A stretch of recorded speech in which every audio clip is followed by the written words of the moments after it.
tukwebaza mu ngeri enjawulo kuba tiwakkiriza okugatta musajja w'oyo Fred Nyanzi Sentamu muntu wawaatu mu bufumbo buno obutukuvu tweyanziza nnyo tweyanzeeke mukulu bakireke jangu wano obuuze ku Ssaabasumba olw'ensonga ey'enjawulo banyawe ne bassebo Ssaabasumba nsaba okkirize nkwanjulire abagenyi bonna naye asookera ddala ye Fred Nyanzi Sentamu omugaso olwali nenjala mukwanjulira mu butongole omutegeere omusajja oyo Fred Nyanzi Sentamu yazaalibwa nga 25 omwezi ogw'12 mu 1971 nga Amini yakatwala obukulembeze wano e Kanoni Gomba. Fred Nyanzi Sentamu azaalibwa omugenzi Joseph William Sentamu ate ng'olutata waffe Mzee Sentamu ali e Kanoni twali omu kumusika abasinga obungi yali yakazibwako erinnya yalaliise paatiike eya Bulaya Rangers olw'okuba yali musawo wa Kisoro mukama wange mu bulamu bwe obwenseera. Sentamu yali mutabani wa Yozefu jjajjaffe Yozefu Walakira eyali omu ku bavumbuzi b'ekibiina kya Democratic Party mu mwaka gwa 1959. Famire yayo kanwanirizi ya ddembe lya muntu yali mulwanyi era yafiira mu lutalo n'aziikibwa e Lubaga era ebisegala bye byasengulwa ne bidda ku bijja by'abajjajjaabe oluvannyuma lw'olutalo eri e Mawokota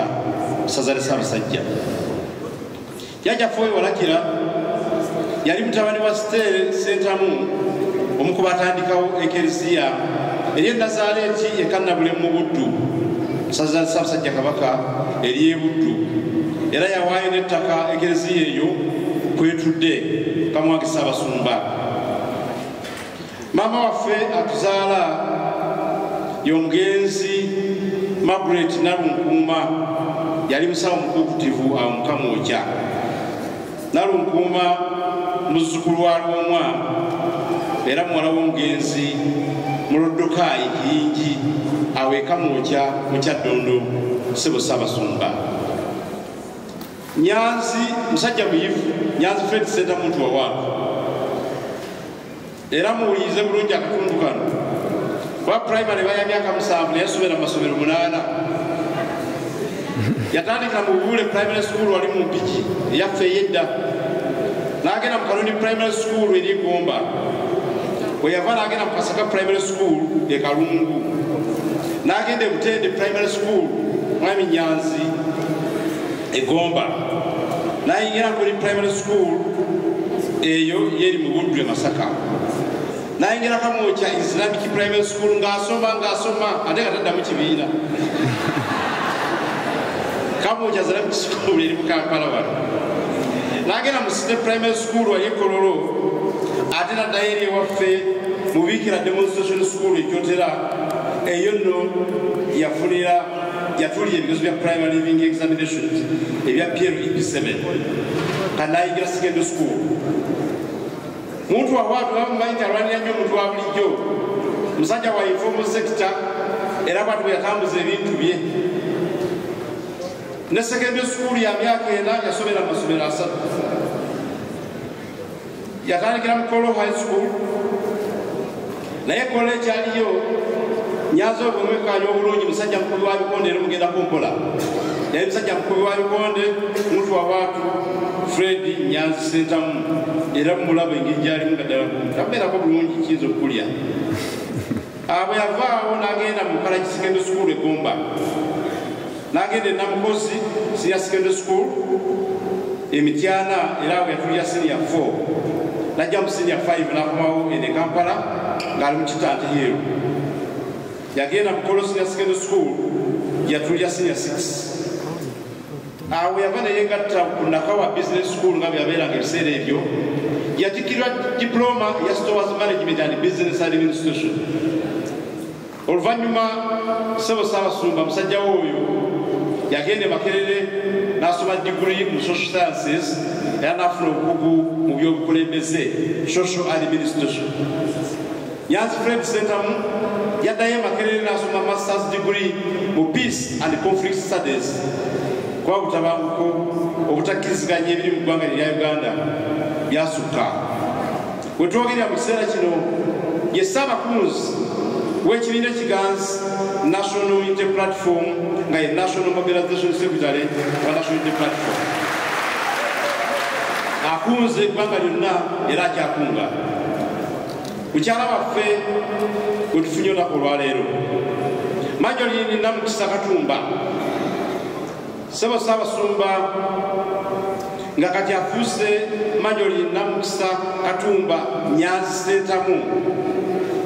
mutabani w'omugenzi mukadde waffe Robinson Katumba. Robinson Katumba yali azaalibwa omugenzi Ssenkima naye ekyenjawulo ekiriwo Ssebo Ssaabasumba mukadde waffe Robinson Katumba ye yali Constituency Assembly Delegate akiikirira Kiboga ey'ebiseera ebyo nga tukola ssemateeka owa 95 owa Uganda. Mukadde wange Ssaabasumba omukulu omugenzi Robinson Katumba akiikiriddwa olwaleero mukadde waffe era omusika omukulu Jimmy Katumba era nga ye taata eyamudya mu bigere era yamukulembedde okumuyingiza mu ekereziya wano. Majolini Nyanzi omukadde waffe atuzaala mama waffe Ssebo Ssaabasumba mama waffe mu kereziya eno mwali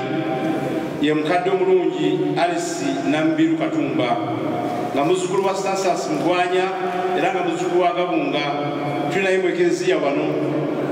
Mbadde nsaba Ssaabasumba oyimiryeko akulabe mama waffe atuzaalira Majolini bonna woolye Ssebo Ssaabasumba mama waffe atuzaalira omwana w'obuwala Majolini Nyanzi. Majolini Nyanzi okufaanako nga omwami naye mukyala muyivu bulungi. Yamaliriza secondary school e Makonzi era n'amaliriza e Makerere ne diguli ya Bachelor of Arts in Social Sciences era muteekanya mulungi Ssebo Ssaabasumba. Omwana oyo w'obuwala naye yeesimbawokko ekyankwaza awo mu Butemba constituency kuba memba bwa parliament mu constituency eyo kitaawe yali mugasi delegate. Mukama wange nga bw'osoma ebyafaayo bya wano n'ebigenda mu maaso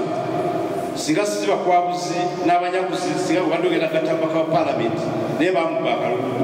mukyala Majolini oyo Namukisa Katumba. Ssebo Ssaabasumba oyo musajja we mwami n'omukyala Fred Nyanzi Sentamu mu bufunze naye abagenyi baffe ab'enjawulo abaliwo kkiriza nabo mbakwanjulire bagenyi ba mwami Nyanzi Fred Sentamu n'omukyala naye era bagenyi b'ekereziya eno kitaffe Ssaabasumba bagenyi bo nsaba mbayitemu lukwakwayo nabo bamanyi abaliwo wano. Abazadde baffe bakulembeddwa kojja Ssemukasa ne bamaama okuva ku sayidi ya mukadde waffe maama Nalungu Mwongezi mwami Ssemukasa woli wonna ne ttiimu yonna tubasaba muyimiryeko mubawe muli. Kama wange tuyina Honorable John Baptist Nambeshe nga Chief Whip mu lukiiko lw'eggwanga nga most welcome Honorable John Baptist Nambeshe. Abataka bayanjuddwa bulungi nzigizangende ku babaka mu parliament. Abagole nga batwala ekimuli ewa taata wa mama Maria tubasaba abala tukakkane tubalinde bali kukitwalayo tusobola okwanjula abagenyi baffe ab'enjawulo. Mukama wange tulina musajjawo Alozias Mukasa omubaka wa parliament w'ekitundu kino tusomye naye embisa eno okiwona okukasa. Tulina Honorable Katabazi Francis okuva e Masaka yabadde omu ku bajulizi b'omugole. Tulina Honorable Zaake Buteri Francis okuva Emityana municipality Mukama wange waali wano. Oweekitiibwa Betty Namboze n'omwami Bakireke Mukama wange bakuli maaso awo Ssebo Ssaabasumba